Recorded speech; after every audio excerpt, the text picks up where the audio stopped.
Bir mavzu. Zamonaviy tikuvchilik sanoatida brending va marketing. Brend tushunchasi. Brend bu kompaniya yoki mahsulotning iste'molchilar ongidagi tasavvuri, qadriyati va imijidir. Tikuvchilik sanoatida brend bu nafaqat sifat, balki mahsulotning estetikasi, dizayni, funksionalligi va mijozga beriladigan hissiy qiymatidir. Brend yaratish bosqichlari. Bozor tahlili, raqobatchilarni, iste'molchi ehtiyojini, moda trendlarini o'rganish. Brend konsepsiyasini ishlab chiqish, masalan, milliylik va zamonaviylik uyg'unligi. Nom va logotip tanlash oson esda qoluvchi, ijobiy assotsiatsiya uyg'otuvchi bo'lishi kerak. Korporativ uslub, brend ranglari, shriftlar, yorliq va qadoqlash dizayni. Pozitsiyalash, brendning bozordagi o'rni, premium, ekologik, yoshlar uchun Tom Ford va Hki. Brendning ahamiyati. Mijozlar ishonchini oshiradi. Mahsulotni raqobatchilardan ajratadi. Bozorda ustun imij yaratadi. Narx ustamasini brand value ta'minlaydi. Eksport imkoniyatlarini kengaytiradi. Misollar. Jahon brendlari Nike, Zara, Him, Chanel, Dior, Gucci. Mahalliy brendlar Buron, Oqtepa stili, Samarkand textili, Namangan fashion, Ustextili.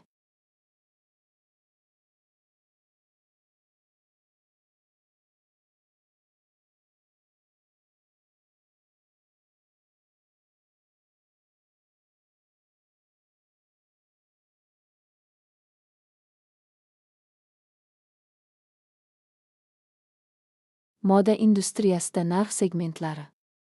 Moda bozori turli to'lov qobiliyatiga ega iste'molchilarga mo'ljallangan.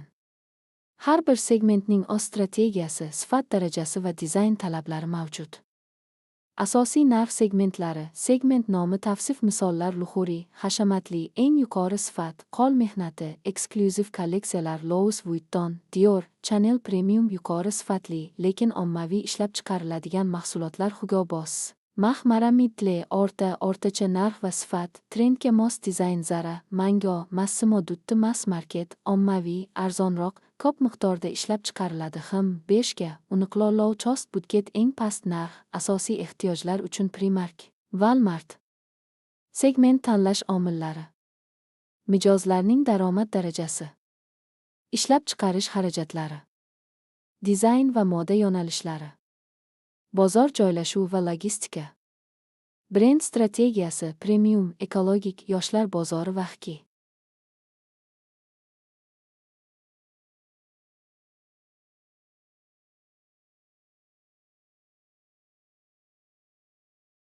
Reklama, advertising.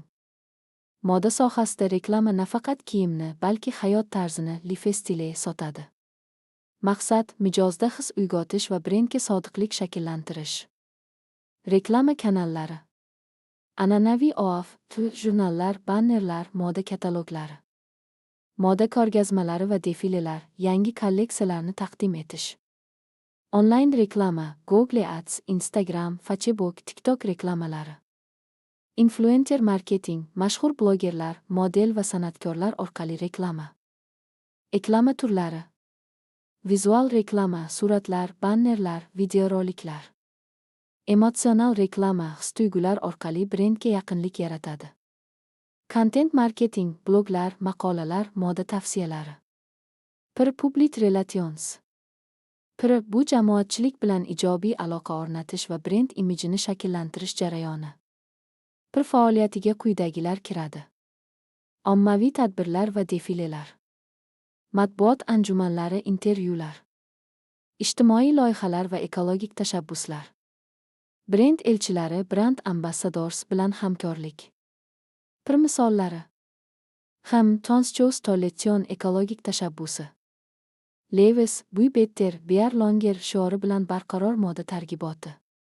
O'zbekiston brendlari, milliy liboslar haftaligi, Uzbek Fashion Week orqali targ'ibot olib boradi. Raqamli marketing, digital marketing. Zamonaviy moda brendlari uchun raqamli marketing eng kuchli vositalardan biridir.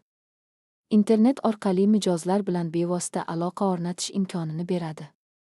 Asosiy yo'nalishlar. Ijtimoiy tarmoqlar marketingi. Instagram, TikTok, YouTube, Facebook sahifalarida faol bo'lish. Reels, videorolik, fotosessiyalar orqali auditoriya jalb etish. Blogerlar bilan hamkorlik. SEO qidiruv tizimlari optimallashtirish. Brend sayti Google'da yuqori natijaga chiqishi uchun optimallashtirish. Email marketing. Yangi kolleksiyalar, chegirmalar haqida xabarnomalar yuborish. Targeted advertising. Maxsus auditoriyani yosh, hudud, qiziqish bo'yicha aniqlab reklama qilish. E-commerce onlayn savdo. Oz onlayn do'konini yaratish.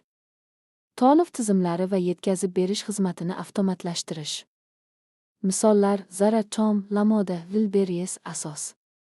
Brendning muvaffaqiyat omillari muhim strategik elementlar. Innovatsion dizayn, har mavsumda yangilik kiritish. Barqaror moda, sustainable fashion, ekologik materiallardan foydalanish. Sifat nazorati, har bir mahsulotda sifatni saqlash. Mijoz sodiqligi dasturlari, bonuslar, chegirmalar, a'zolik kartalari. Raqamli tahlil, sotuvlar, kliklar va iste'molchi odatlarini kuzatish. Mahalliy sharoitda O'zbekiston brendlari milliy naqsh va zamonaviy shakl uyg'unligini targ'ib qilmoqda. Made in Uzbekistan yorligi asta-sekin sifat belgisi sifatida tanilmoqda. Eksport yo'nalishlari: Rossiya, Qozog'iston, Turkiya va Yevropa.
Milliy naqshlar bilan zamonaviy kiyimlar va aksessuarlar yaratuvchi 15 ta mahalliy brend Lali moda uyi yuqori moda va an'analar o'rtasidagi chegaralarni yo'q qiladi.